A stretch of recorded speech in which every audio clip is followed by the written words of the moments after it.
So I'm Katie Kincaid with the Indiana Youth Institute, and I am elated to be here today, elevating the importance of kids as our foundation for our healthier state and our healthier Indiana. So we all benefit when our next generation of kids is healthy, when they're safe, when they're well educated and economically secure. And we know that health is truly the foundation for childhood well-being. If we don't have health, we can't have education or a strong economy. All of these things are come back to and are dependent on our health. And we know that health challenges affect the entire family. When parents are faced with health challenges, their kids and the entire family is affected. And so we hope that today's conversations, discussions, questions spark additional discussion and can help lead to action. We've heard about solutions already, and we'll continue to hear about even more. So in Indiana, we have the 15th largest child population in the United States. 1.5 million children call Indiana home. A third of those children live in a single-parent family, and our kids are growing increasingly diverse. About a quarter of kids identify as a race or ethnicity other than white. 10% of kids are multilingual, speaking a language other than English at home. 12% of kids live in immigrant families. And 18% of kids are living in a family with a primary householder other than a biological parent. So our child population is growing increasingly diverse.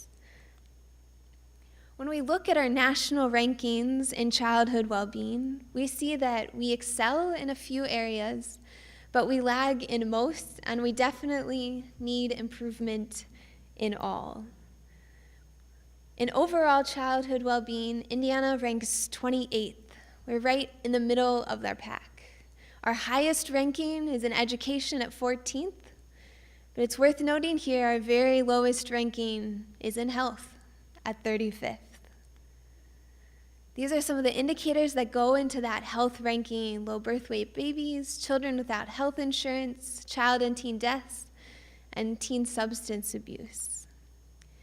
And when we break this down further and look at some of our highest and lowest rankings in childhood well-being, on the left side, our highest rankings tend to be in education and economy.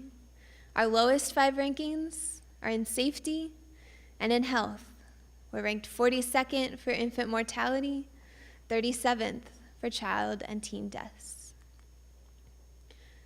And with all of this data, a major theme that emerges is that clear, disproportionate challenges and barriers exist for our kids, not just by race, but by place, by income, and by immigrant status. And we have key critical issues that are impacting our Hoosier kids: infant mortality, smoking, opioids, obesity. These are all directly affecting our Hoosier kids.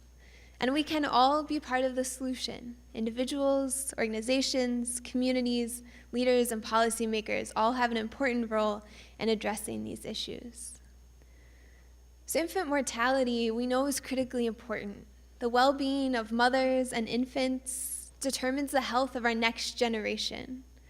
And our governor has set the goal for Indiana to become the best state in the Midwest for infant mortality by 2024, a goal we know is needed, given that Indiana infants are 24% more likely to die before their first birthday compared to their peers nationally.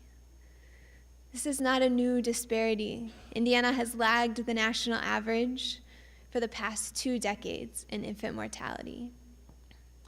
And when we dive even deeper into this data, we see that disparities are persistent.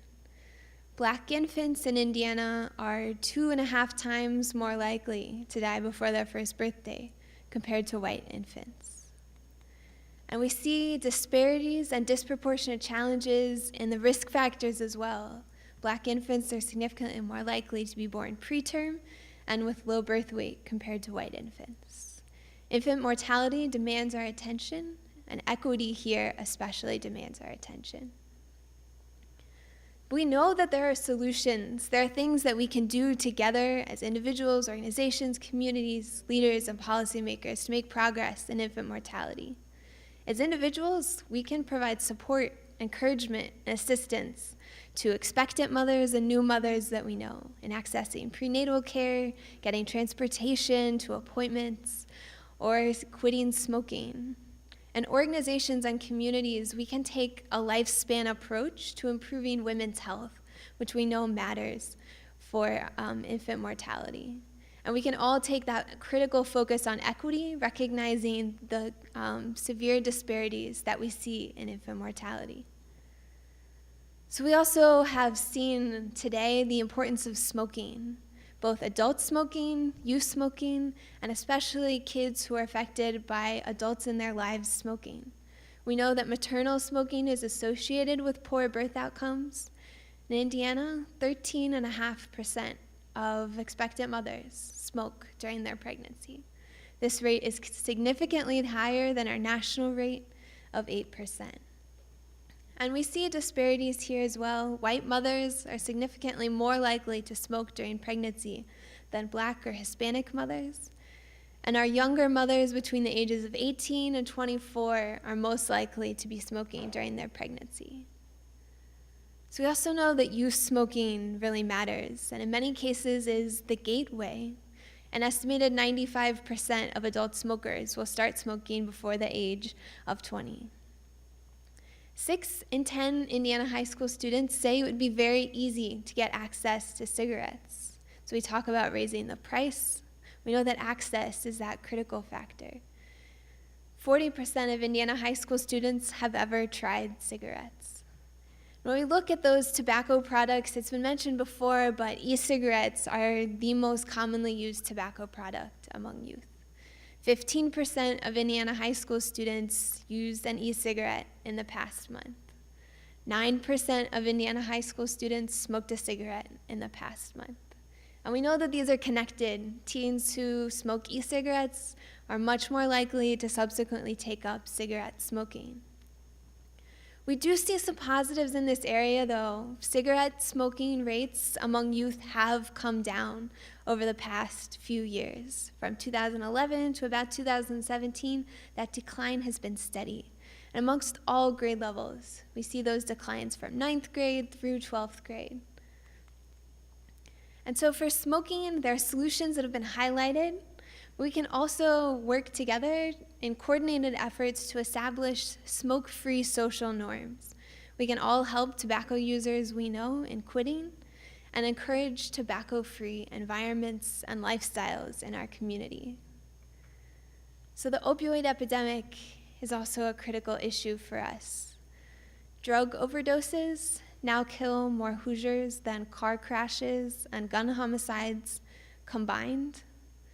1,500 Hoosiers lost their lives from a drug overdose in 2016. And that number has been on the rise. When we look at opioid overdose deaths specifically, that number has risen 126% over the past 5 years. And we know that this is truly a statewide issue. It's not confined to a single area of our state or a single town. It's happening across our state. The vast majority of Indiana counties have been directly affected by this crisis. 88 of Indiana's 92 counties had at least 5 opioid overdoses, resulting in ER visits. 89 of Indiana's 92 counties have experienced deaths from opioid overdoses in the past 5 years. This is truly a statewide issue, and it's a statewide issue that has a direct effect on our kids. The earliest effects we see through prenatal exposure. We also know that parental substance abuse can interfere with successful and healthy parent-child relationships, that there is an increased risk of child maltreatment for parents who struggle with substance abuse, and especially child neglect. So in more and more cases, when a child is removed from their home by DCS, they're being removed because of parental drug or alcohol abuse. As of 2013, parental substance abuse was the primary factor in a little more than 30% of cases. As of 2017, that rate has nearly doubled to 60% of cases where parental substance abuse is the primary factor. Our opioid epidemic affects the entire family. As individuals, there are small steps we can take in our own homes, properly disposing medications, being aware of what pain relievers our teenager might be prescribed. And organizations and communities can implement substance abuse prevention programs. We know that these can work and they can really happen in any setting. And leaders and policymakers have a critical role in including the entire family in treatment and the entire family in policy. We see very clearly that when a parent struggles with substance abuse, it's not just that parent who's affected. It's the entire family, and it's especially the kids in those families. So obesity, especially childhood obesity, is another critical and widespread issue in our state. In Indiana, 1 in 3 children ages 10 to 17 are overweight or obese. 18% of children are obese, 15% are overweight. And many kids are not getting the full recommended amount of physical activity every day. So among children ages 6 to 11, just 38% are getting an hour or more of physical activity every day.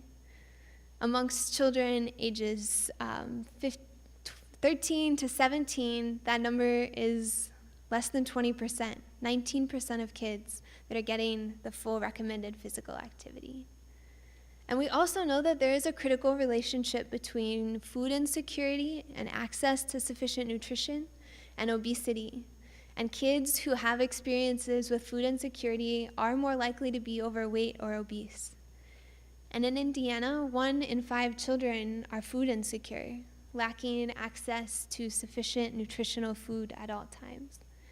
And 63% of families say that they could always afford nutritious meals in the past year. Almost 40% of families say that they could not always afford nutritious meals in the past year. So healthy eating definitely affects these outcomes like obesity and overweight, but also affects children's day-to-day activity levels and ability to focus in school. So 3 in 10 Indiana high school students report eating breakfast every day. The remainder, eating breakfast inconsistently or maybe not at all. And 2 in 10 Indiana high school students say they drink soda every day. So this is a lot of data and information, and we think this is critically important. When we boil it down to the state of health for Hoosier youth, we see that nationally we excel in few, lag in most, and definitely need improvement in all. There are clear, disproportionate challenges and barriers that exist for our kids. And we have critical issues in our state in infant mortality, smoking, obesity, and the opioid epidemic that are directly affecting our kids. And for all of us, it is in each of our best interests to make sure that each and every child has the full support that they need to live healthy lifestyles and reach their full potential. So we do have a bit of a call to action. So I hope that you take something that you learned today and share that with someone else. Communicate some of the key data and solutions. If you have data and services, expand access to those. Find someone that you met today or someone that you work with regularly and strengthen that relationship. Create those collaborations to make a difference. We know these issues can't be solved by any one organization or person alone. And finally, I hope you commit to learning more. Find an issue that you're learning about today that inspires you, lean into it, and commit to learning more about that issue. So thank you for your time today.